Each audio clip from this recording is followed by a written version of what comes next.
नमस्कार, आप देख रहे हैं न्यूज 18। मैं हूं आपके साथ मेनका चौधरी। स्वागत है आपका खबर दमदार में।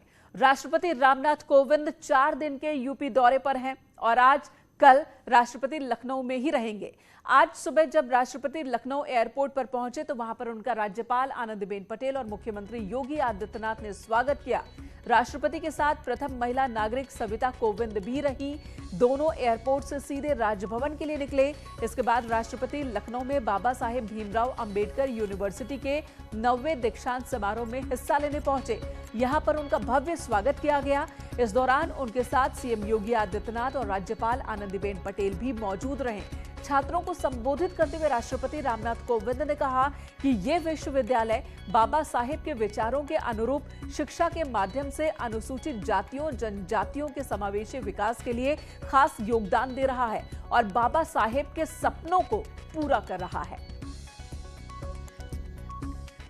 बाबा साहब के विचारों के अनुरूप शिक्षा के माध्यम से अनुसूचित जातियों और जनजातियों के समावेशी विकास हेतु विशेष योगदान दे रहा है। इन वर्गों के विद्यार्थियों के लिए, जैसा आप सब लोग जानते भी हैं, इस विश्वविद्यालय में प्रवेश हेतु 50% सीटों का आरक्षण तथा अन्य सुविधाओं के विशेष प्रावधानों से ऐसे विद्यार्थियों के लिए उच्च शिक्षा के अवसर बढ़े हैं। साथ ही इन विद्यार्थियों में से उत्कृष्ट प्रदर्शन करने वालों को अलग से पदक प्रदान करके प्रोत्साहित किया जाना भी एक सराहनीय पहल है। ये सभी प्रयास आप सबके इस विश्वविद्यालय की समावेशी संस्कृति को और मजबूत बनाएंगे।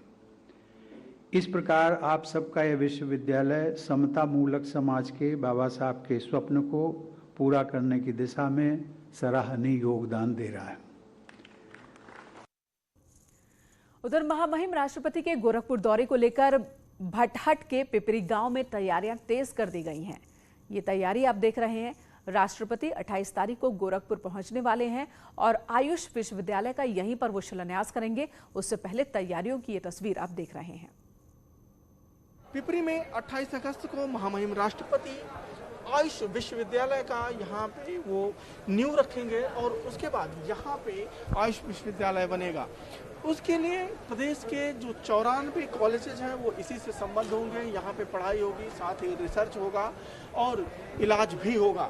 यानी कि अभी तक जो एलोपैथिक का यहाँ पे बेहतर इलाज होता था, अब आयुर्वेदिक, होम्योपैथिक, सिद्धा और अन्य जितनी भी विधाएं हैं उन सभी विधाओं में यहाँ के लोगों को बेहतर इलाज मिलेगा। और 28 अगस्त को राष्ट्रपति इस विश्वविद्यालय का भूमि पूजन करेंगे। अखिलेश पांडे के साथ रामगोपाल द्विवेदी, न्यूज 18 गोरखपुर। और महामहिम के गोरखपुर दौरे को लेकर भटहट के पिपरी गांव में तैयारियां तेज कर दी गई हैं। तस्वीरें आपने देखी।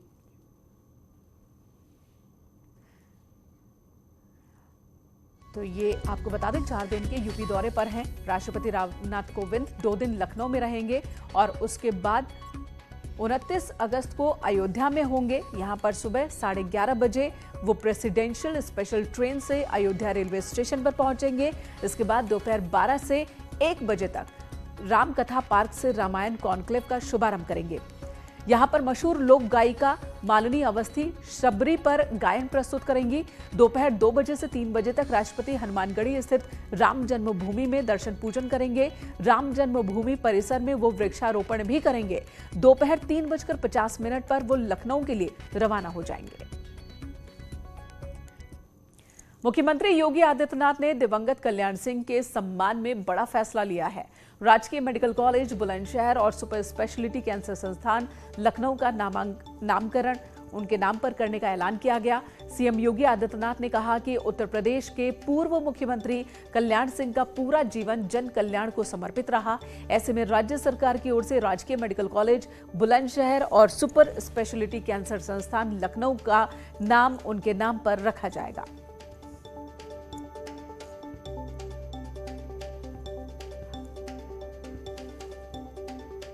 बीजेपी के दिवंगत कद्दावर नेता कल्याण सिंह के नाम पर कई और संस्थान के नाम भी रखे जाएंगे। और ये देखिए, सीएम ने ट्वीट कर जानकारी दी कि यूपी सरकार द्वारा कॉलेज और लखनऊ जो संस्थान है उसका नाम स्वर्गीय कल्याण सिंह के नाम पर होगा। बीजेपी ने भले ही पूर्व मुख्यमंत्री कल्याण सिंह को सम्मान देने के लिए यह कदम उठाया हो, लेकिन विपक्षी दलों को यह रास नहीं आ रहा। इनका आरोप है कि इन 4.5 सालों में योगी सरकार ने कुछ भी नहीं किया और इसलिए अपनी नाकामियों को छिपाने के लिए ही अपने दिवंगत नेता के नाम का इस्तेमाल कर रही है। 4.5 साल में कुछ भी नहीं है इनके पास बताने को, तब सिर्फ और सिर्फ नाम का सहारा बचा है।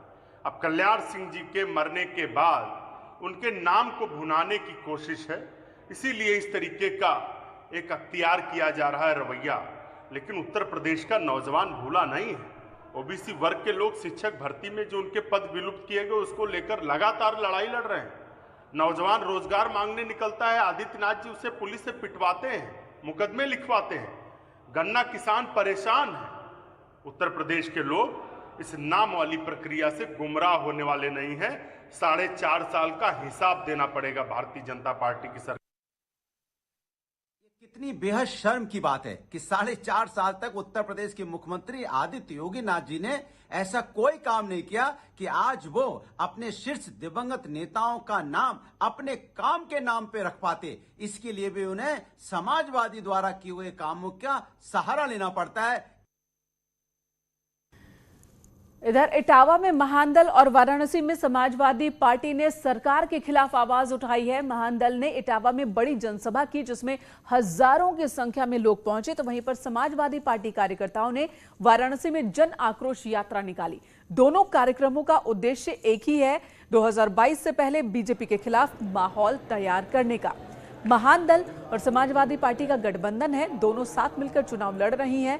इटावा में जो रैली हुई उसमें समाजवादी पार्टी के महासचिव रामगोपाल यादव भी शामिल हुए।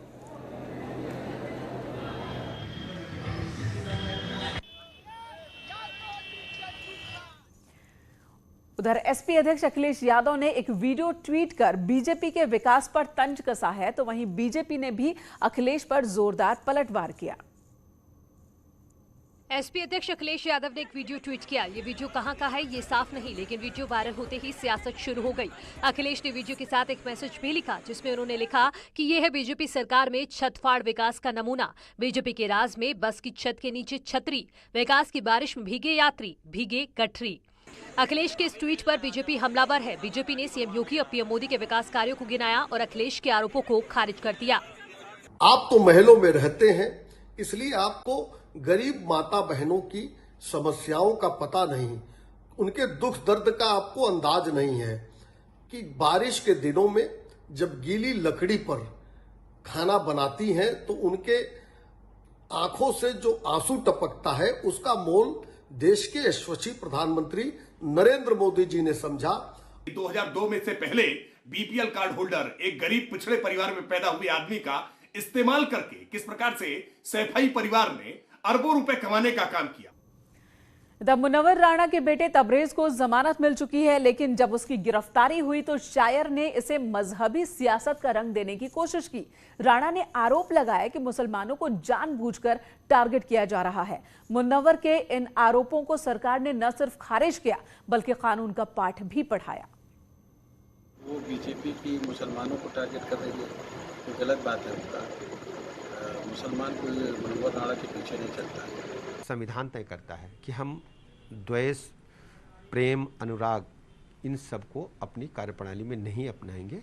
हमारी सरकार भारतीय संविधान के तहत जो भारत के कानून हैं, जो उत्तर प्रदेश के कानून हैं, उनके तहत हम निष्पक्ष कार्रवाई करें। हम केवल सरकार से एक ही अनुरोध करेंगे, जो कानून तोड़े, जो संविधान के खिलाफ कार्रवाई करे, वो आपके दल का हो या दूसरा कोई हो, उसके खिलाफ कार्रवाई कानूनी तौर पर होनी चाहिए।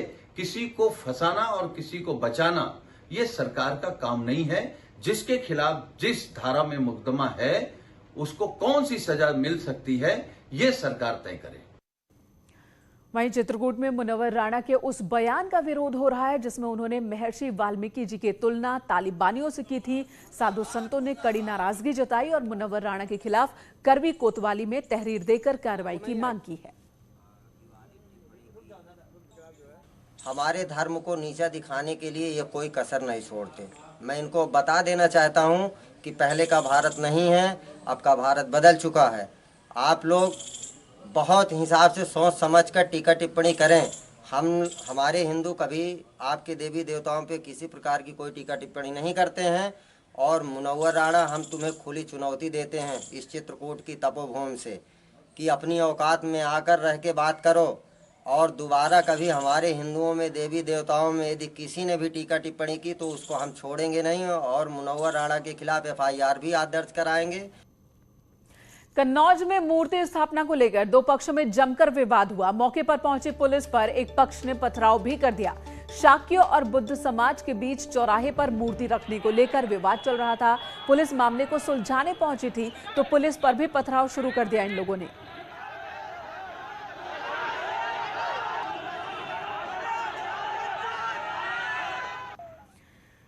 और इधर यूपी के गौतम बुद्ध नगर के ग्रेटर नोएडा के जेवर में बनने वाले इंटरनेशनल एयरपोर्ट का काम शुरू हो चुका है और इसके बाद यूपी के सीएम योगी आदित्यनाथ के ड्रीम प्रोजेक्ट फिल्म सिटी की कवायद भी तेज हो गई है। 1 मिनट की इस रिपोर्ट में देखिए और समझिए कि कैसी होगी फिल्म सिटी।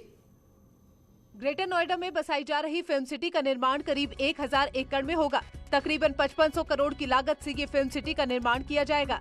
तकरीबन 7000 करोड़ जमीन पर खर्च आएगा। इस तरह कुल मिलाकर करीब 12500 करोड़ में फिल्म सिटी बनाई जाएगी। फिल्म सिटी का निर्माण 3 फेज में होगा। पहले फेज में 376 एकड़ पर निर्माण कार्य होगा। फिल्म सिटी में studio, retail mall, film institute, hotel, restaurant, amusement park, आवासीय मकान, ऑफिस, वर्कशॉप समेत तमाम कई सुविधाएं होंगी। 2024 तक प्रोजेक्ट पूरा करने का लक्ष्य है।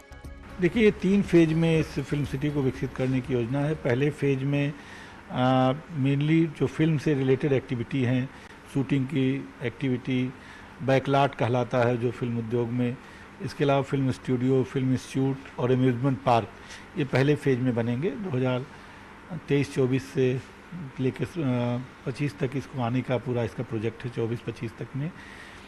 और उसके बाद सेकंड में जो है हॉस्पिटैलिटी और कमर्शियल और अन्य चीज़ें विकसित होंगी। और वही फेज 3 में भी फर्दर जो है विलास और हॉस्पिटैलिटी सेक्टर और कमर्शियल होटल्स वगैरह डेवलप होंगे। चलिए यहाँ एक ब्रेक के लिए रुकेंगे, तुरंत लौटते हैं।